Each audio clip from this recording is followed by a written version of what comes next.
Hello friends, जय जगन्नाथ। आज mathematics pedagogy class को आपण मानक स्वागत। तो आज क्लास रे हम डिस्कशन करबा गणित रे मूल्यांकन, जो थी कि आपणकर टॉप 30 गुरुत्वपूर्ण प्रश्न रोचे जहाँकि आपण मानक आगामी ओटीएटी ता सहित आपणकर एसएसटी रो सेवक सेविका एग्जाम बहुत बहुत हेल्पफुल कर।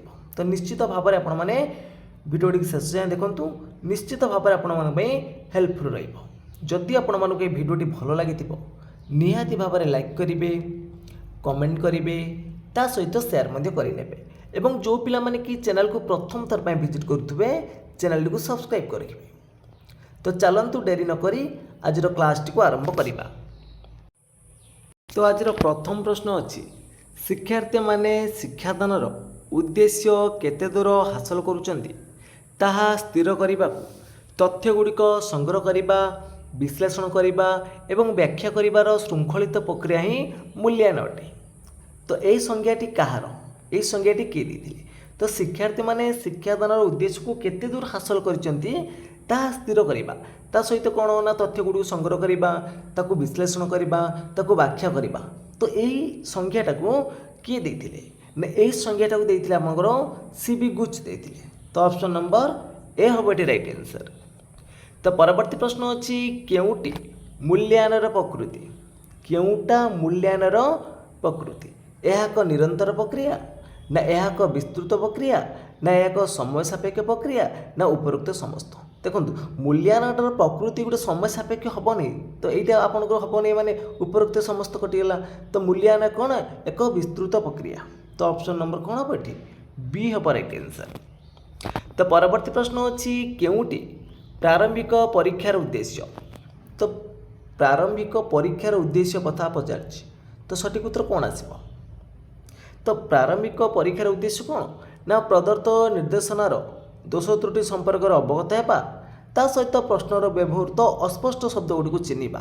तो यहाँ हूँ कौन ना प्रारंभिक उद्देश्यर प्रारंभिक परीक्षार उद्देश्य। तो उभय ए और बी हम राइट आंसर। तो परवर्ती प्रश्न अच्छी, साधारणतः परीक्षणर परीक्षा सोपानटी कौन? परीक्षणर परीक्षा सोपानटी कौन? प्रारंभिक परीक्षा रहिबो, यथार्थ परीक्षा रहिबो। ताले उभय ए और बी हम राइट आंसर। तो परवर्ती प्रश्न अच्छी, केउटी उत्तम परीक्षार लक्षण? उत्तम परीक्षार लक्षण कौन? संक्षिप्त प्रश्न ना चिंता जागृत करुवा प्रश्न ना सीधासलख प्रश्न ना उपरोक्त समस्त? तो उत्तम परीक्षार लक्षण हूँ कौन ना सीधासलख प्रश्न। तो सी आसबटी राइट आंसर। तो परवर्ती प्रश्न अच्छी, केउटी प्रतिकारक शिक्षणर लक्षण? प्रतिकारक शिक्षणर लक्षण व्यक्तिगत पार्थक्य जानिबा ना शिक्षार्थीर दुर्बलता जानिबा ना व्यक्तिगत ध्यान देवा ना उपरोक्त समस्त? तो केउटी प्रतिकारक शिक्षणर लक्ष्य? तो सठिक उत्तर कौन आसब ना? सठिक उत्तर हो ऑप्शन नंबर ए, व्यक्तिगत पार्थक्य जानिबा। तो परवर्ती प्रश्न अच्छी, बहु विकल्प प्रश्न रे केउटी परिमाप करि हुए नहीं? बहु विकल्प प्रश्न रे केउटी परिमाप करि हुए नहीं? ज्ञान, बोधशक्ति ना कौशल ना उपरोक्त समस्त? तो सठिक उत्तर हो आपनकर ऑप्शन नंबर बी हो, बोधशक्तिटा को परिमापन करहबनी। कौन ना बहु विकल्प प्रश्न रे। तो ज्ञानटा पिला मन पकई ऑप्शन चूज कर बुद्धि बा कौशल लगे चूज कर किंतु बोधशक्तिटा परिमापन हेनी। तो बी हम ये राइट आंसर। तो परवर्ती प्रश्न अच्छी, केउटी व्याख्यामूलक प्रश्नर असुविधा नुहे? केउटी व्याख्यामूलक प्रश्नर असुविधा नुहे? यह कष्टसाध्य व्यापार ना यह अल्प समय आवश्यक करिथाए ना एथिपाई अभिज्ञ शिक्षकों आवश्यकता अच्छी ना यह उच्च स्तरीय पढ़ा दक्षता और कौशल को अपेक्षा रखे? तो व्याख्यामूलक प्रश्नर असुविधा कौन हम? नुह बोली पचार, नुह माने कौन? देखो या कष्टसाध्य व्यापार हम असुविधा एथिपाई कौन देख ना समय आवश्यकता थी, यहाँ भी हूँ गोटे आवश्यकता तार हूँ कौन ना उच्च स्तरीय पढ़ा दक्षता कौशल अपेक्षा? सी हम कौन राइट आंसर ना एथिपाई अभिज्ञ शिक्षकों आवश्यकता अच्छी, यहाँ तार गोटे असुविधा नुहे। तो सी हम ये राइट आंसर। तो परवर्ती प्रश्न अच्छी, आदर्श परीक्षणर केउटा प्रथम सोपान? आदर्श परीक्षणर केउटा प्रथम सोपान?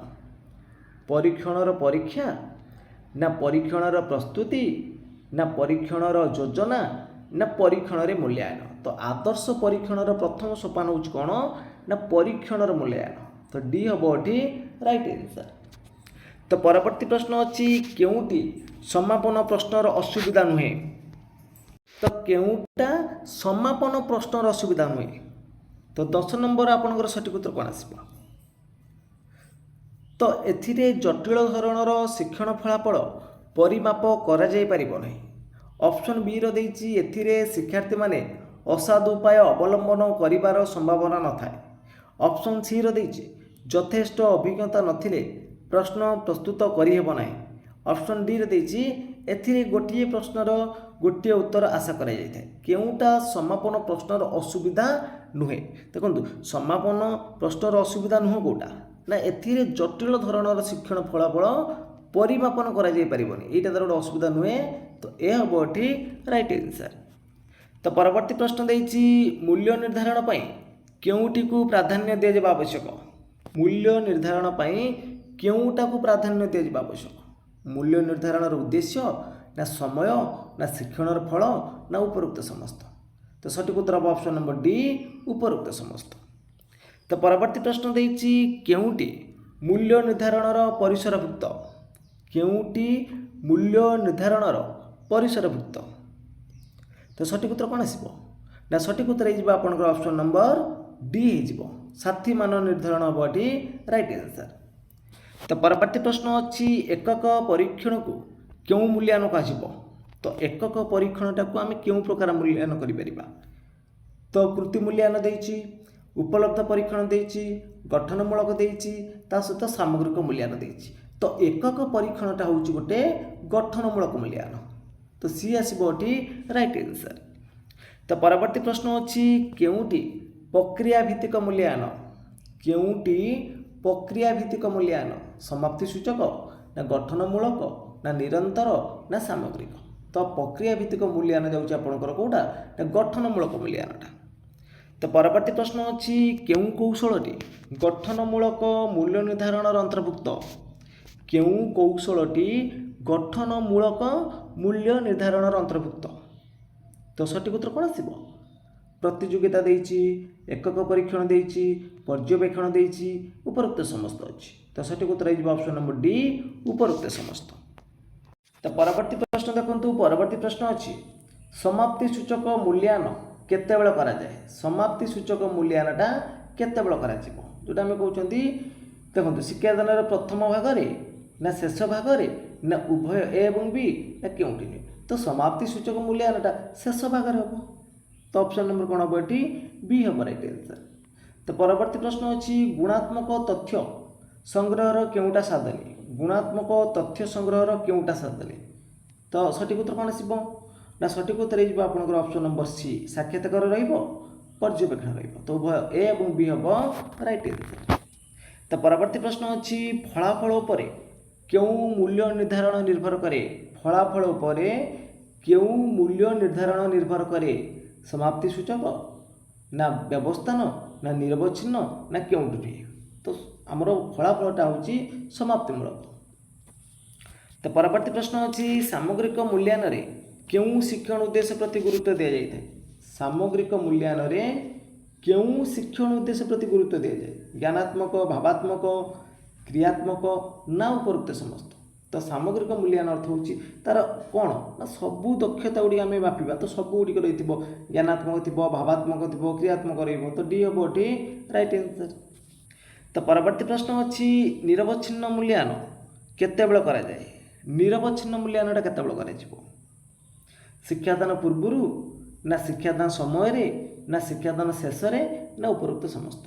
तो निरवच्छिन्न मूल्यांकन भी आपंकर शिक्षादान पूर्व करेंगे शिक्षादान समय हो पार शिक्षादान शेष हो पार। तो उपरोक्त समस्त बटी राइट आंसर। तो परवर्ती प्रश्न अच्छी मूल्य निर्धारण क्या कह। मूल्य निर्धारण क्या कह। सामग्रिक स्थितिर निर्धारण कर ना गठनमूलक मूल्यांकन ना व्यवस्थान मूल्यांकन ना केउटी नुह। तो मूल्य निर्धारण क्या कह। तो सठिक उत्तर कौन आसब ना सठिक उत्तर हो ऑप्शन नंबर ए सामग्रिक स्थिति निर्धारण करवा। तो परवर्ती प्रश्न देइछि प्रश्नोत्तर पद्धतिर जनक किए। प्रश्नोत्तर पद्धतिर जनक किए हर्बर्ट ना जॉन ड्यू ना किलिप्राटिक ना पियाजे। तो प्रश्नोत्तर पद्धतिर जनक किए तो सठिक उत्तर कौन आसो ना सठिक उत्तर हो ऑप्शन नंबर सी किलिप्राटिक। तो परवर्ती प्रश्न देछि कृतित्व परीक्षण रे केउटा प्रकृति कृतित्व परीक्षण रे केउटा प्रकृति। तो ऑप्शन भितर आपन सठिक उत्तर कौन आसो तार निर्दिष्ट स्थिर कृति रहिबो ता सहित शिक्षक कृति रहिबो। तो उभय ए एवं बी राइट आंसर।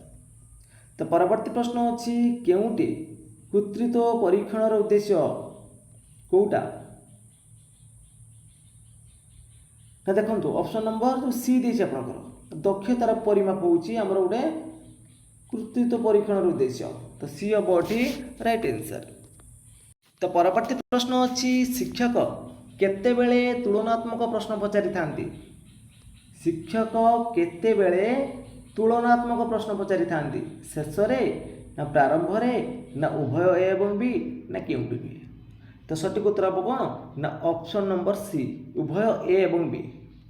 परवर्ती प्रश्न अछि केउटी उत्तम प्रश्नर प्रकृति संक्षिप्त ना सीधा सड़क ना उद्देश्य संपर्क रे सचेतन कराइबा ना उपरोक्त समस्त। तो उत्तम प्रश्न हेले संक्षिप्त थिबा दरकार सीधा सड़क थिबो आ तार निर्दिष्ट उद्देश्य संपर्क रे किछि थिबो ताले उपरोक्त समस्त बठी राइट आंसर।